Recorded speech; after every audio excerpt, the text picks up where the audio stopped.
They treated my lake house like a free vacation, ignoring every dollar I saved, every hour I worked, every sacrifice I made alone. But when 32 relatives arrived expecting open doors, the new locks, the deed, and my silence finally showed them what real ownership costs. The scalers screamed when my phone buzzed against the tray. I didn't look. Not until the preview line lit up. "We've booked the entire week of July 4th. My assistant froze mid-step. Another buzz.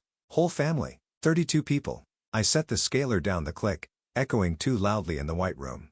Outside, someone laughed. Inside, the air thinned around me. Tight metallic weighting. I placed the phone face down.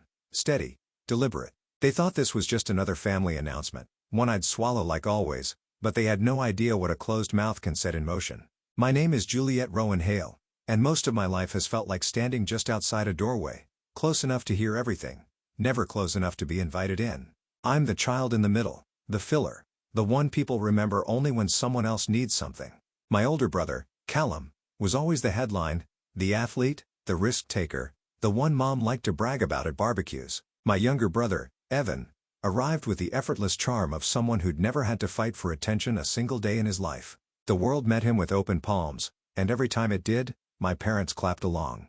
I became the steady one by default, the person who made sure things didn't fall apart while no one noticed I was holding anything at all. When Callum forgot appointments, I covered for him. When Evan misplaced keys backpacks entire weekends, I was the one retracing steps. If something spilled, it landed on my side of the table. If something needed doing, somehow it found my hands.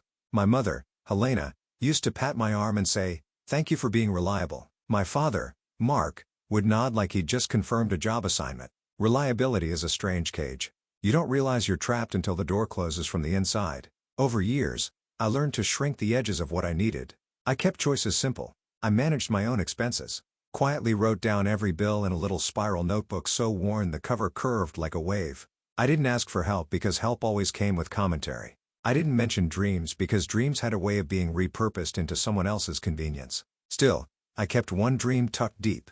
Somewhere quiet, somewhere with space, somewhere I could finally breathe without earning it. The lake had always been that place. Growing up, whenever we'd drive past still water, just a glimpse from the highway, I'd feel something unclench inside me. A life where no one barged in, no voices rising over each other, no obligations disguised as affection. The day I first saw the listing for the A-frame cabin, it didn't feel like discovery. It felt like recognition, like the place had been waiting for me to catch up. I didn't tell my family when I toured it. I didn't tell them when the offer was accepted. I didn't tell them the night I signed the closing documents with hands that wouldn't stop